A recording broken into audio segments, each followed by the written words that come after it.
اس سے پہلے بھی کچھ واقعات ہوئے جس میں میوٹنی کے حوالے سے معاملات تھے. یہ پہلی دفعہ ہوا ہے کہ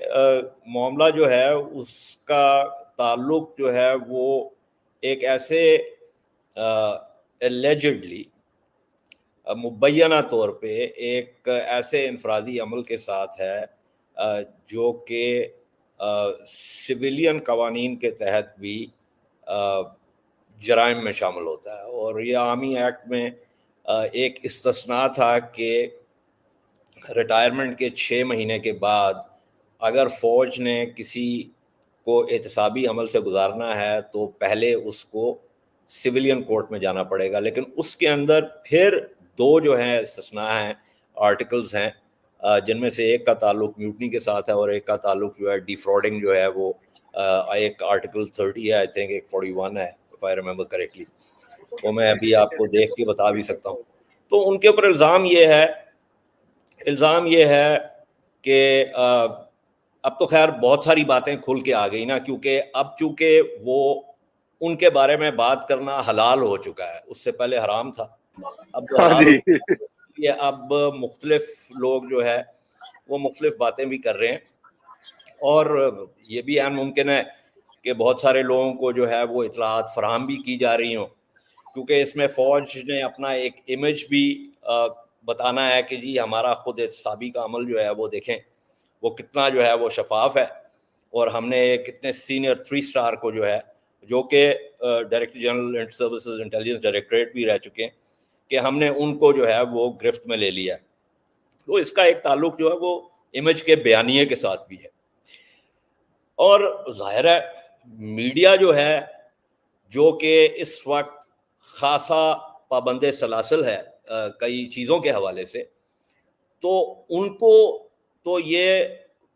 بہت بڑا جو ہے نا وہ بٹیرا جو ہے وہ ہاتھ میں آیا. اور چونکہ اب وہ ادارے جو کہ زبان بندی جو ہے وہ کے شوقین ہیں, وہ بھی اس معاملے کو چاہتے ہیں کہ وضاحت سے پبلک کے سامنے آ جائے. تو اس لیے ذرا یہ وہ ایک جگہ بن چکی ہے کہ جس کے اندر بہت زیادہ سپیس ہے لوگوں کے لیے اب بات کرنے کی. لیکن دیکھیں رضا, اس میں اہم چیز یہ ہے کہ اس طرح کے جو انفرادی عمل ہے وہ اگر آپ کے پاس آرگنائزیشنل سپیس نہ ہو,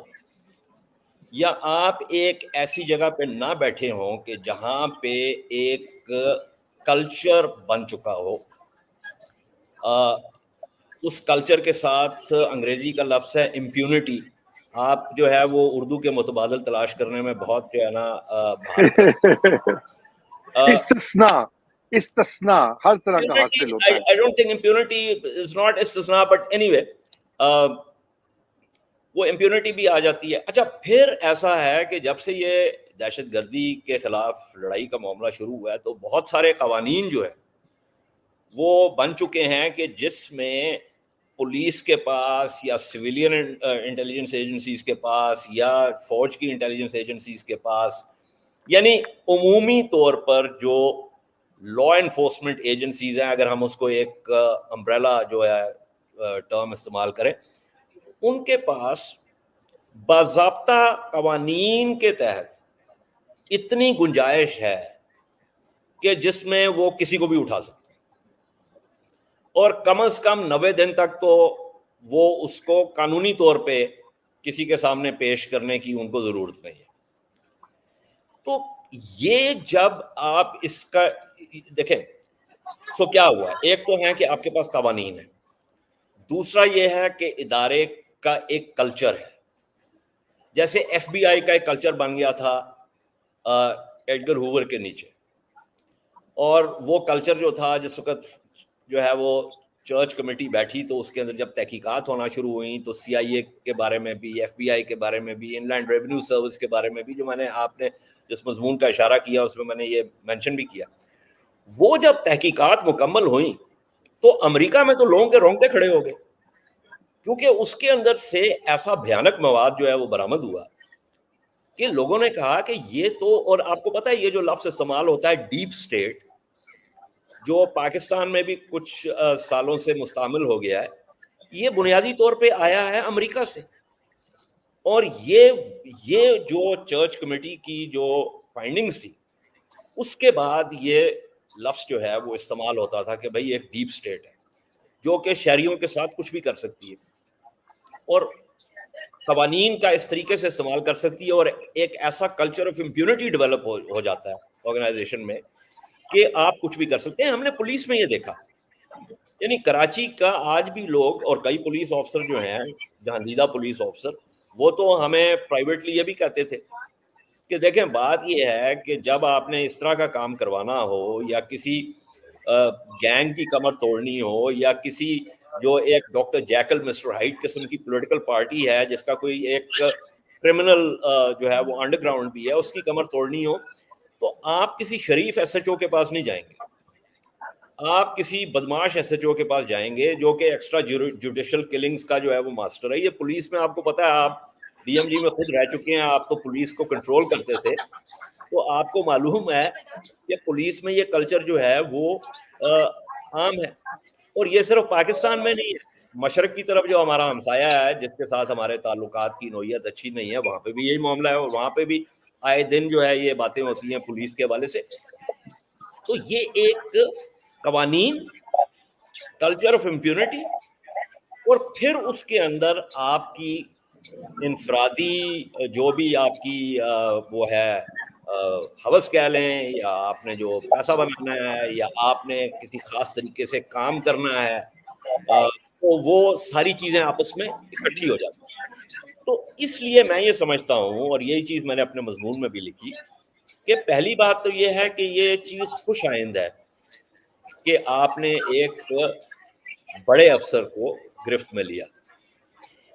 لیکن وہ آفیسر آپ کے اپنے بیانیے کے مطابق, یعنی انٹر سروسز پبلک ریلیشنز کی جو پریس ریلیز تھی, حالانکہ it was quite very sort of snappy kind of press release, اس کے مطابق اس آفیسر نے ایسے کام کیے, یعنی دہشت گردی کا الزام لگا کے ایک شہری کو اٹھایا, پھر اس شہری سے جو ہے وہ فراڈیلنٹلی جو ہے وہ چیزیں لی گئیں اس کے مال و متاع میں سے, جو ساری باتیں سامنے آئی. تو اس چیز کو لے کے پھر آپ نے آگے چلنا ہے, اور وہ آگے چلتے ہوئے آپ نے دیکھنا ہے کہ اگر اس ادارے کا, اس آرگنائزیشن کا ٹاپ جنرل آفسر جو ہے, اگر وہ یہ کام کر سکتا ہے اور اس نے یہ کام کیا ہے, تو پھر وہ کیا سپیس ہے, کیونکہ اس بات کی تو کوئی ضمانت نہیں ہے کہ اس ادارے میں اور لوگ یہ کام نہیں کر چکے یا نہیں کر رہے